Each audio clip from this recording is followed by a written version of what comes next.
The power of stillness.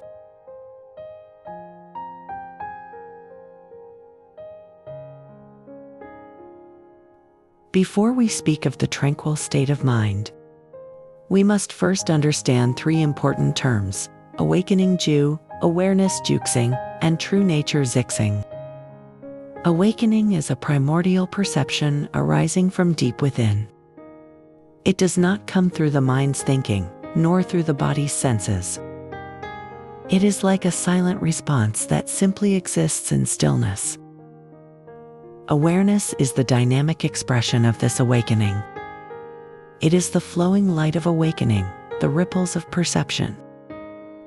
It reflects various phenomena and sensations, forming the inner world we experience. True nature is the source upon which all awareness relies. It is unmoving and unchanging, formless and without appearance.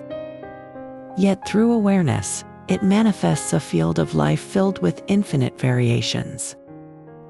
Just like the sun itself is silent, yet radiates countless rays of light. What we call I and our state of mind are fleeting reflections appearing within this flow of light. Awareness is the flowing light of true nature. It is the manifestation and function of our innermost being. The ancients summarized the workings of awareness into 7 fundamental forces: earth, water, fire, wind, space, seeing, and knowing. These 7 are not merely material elements. They also encompass the sensitivity to the outer world and the functioning of the inner psyche. The first 5, water, fire, wind, and space, correspond to stability, flow, energy, transformation, and spatiality in the material world. The last 2, seeing and knowing, belong to the realm of the mind. Seeing is the ability to perceive the present moment. Knowing is the discerning and analytical mind. These forces are the innate rhythms and pulses of awakening. They are the fundamental source of all experience.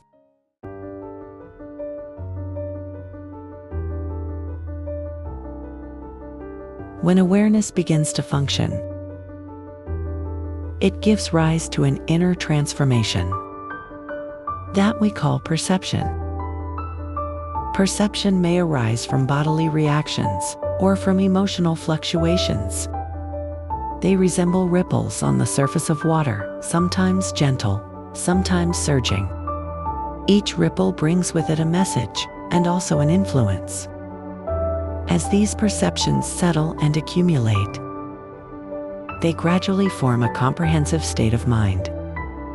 This state is not merely surface-level emotions or thoughts, but also includes a deeper inner atmosphere, a field woven by awareness guiding perception.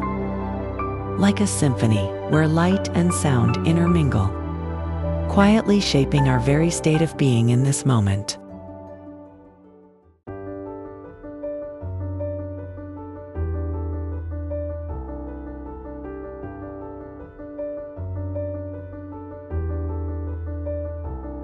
The state of mind we speak of is like a symphony jointly performed by awareness and perception. Awareness is the musician, skillfully using various instruments played by perception to perform an ever-changing inner melody. The soul that calls itself I is like the conductor standing at the center of the stage. It is not the one who creates sound, but the one who integrates all rhythm, emotion, and movement into a single experience. From this perspective, the soul is merely a representative created by true nature, a temporary substitute appearing during the performance. And when the music ends and the stage returns to stillness, all perceptions, emotions, and thoughts quietly withdraw with arising and passing, no longer clung to Azrael. At that moment, only the unborn, undying melody remains, that is, the true nature itself. Silently, it returns to its original stillness.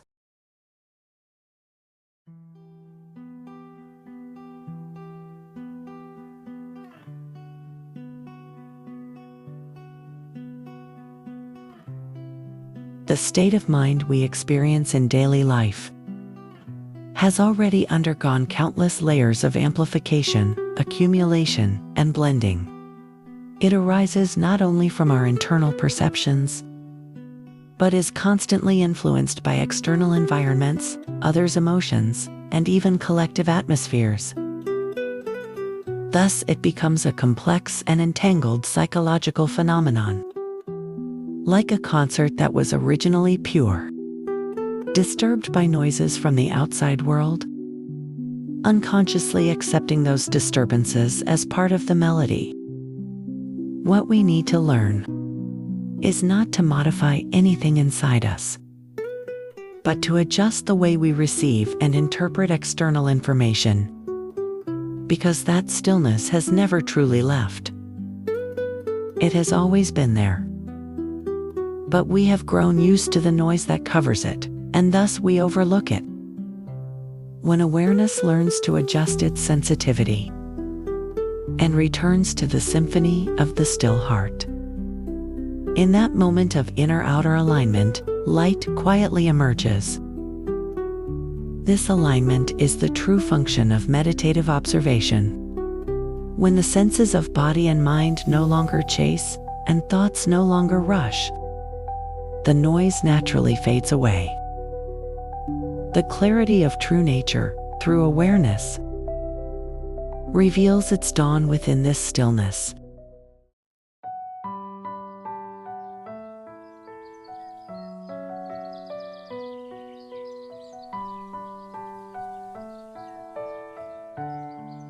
When stillness no longer needs to be sought, but becomes a habit, the spiritual light that rises from within will gradually become visible, without intentionally seeking or clinging to control, simply resting in a state of quiet transparency.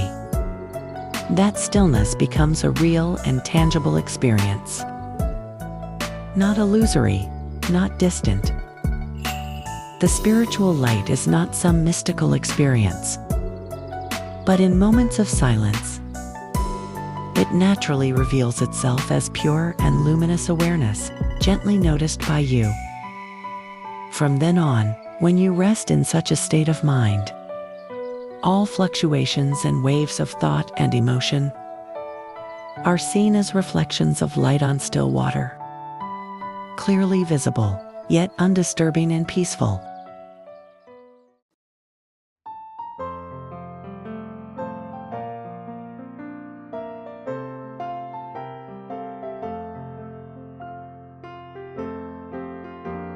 Returning to the beginning is also a journey into greater depth.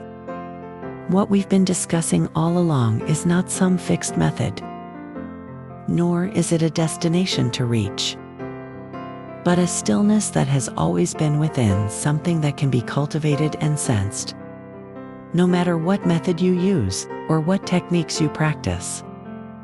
The ultimate direction is to nurture a calm and peaceful heart. When that heart gradually settles, you will come to realize that stillness was never far away. It has always been there, simply waiting for you to become quiet enough to meet it. True nature does not move, it shines forth through awakening. From the flow of awareness, all phenomena are born. Every sensation and change in life is like a silent symphony, gently reminding us that stillness is the true main melody. Just watching, and it feels peaceful. Just watching, and it feels peaceful. Gulu flew away, leaving no sound behind. Harry watched the direction it flew, but he didn't feel uneasy. The wind was still blowing, and the lake was still moving. But he didn't move, and he didn't say a word. He just sat there, looking at the lake, looking at the emptiness that was left behind. And then, his heart quietly brightened, just a little. He couldn't say what it was, but he knew. Just watching already felt peaceful.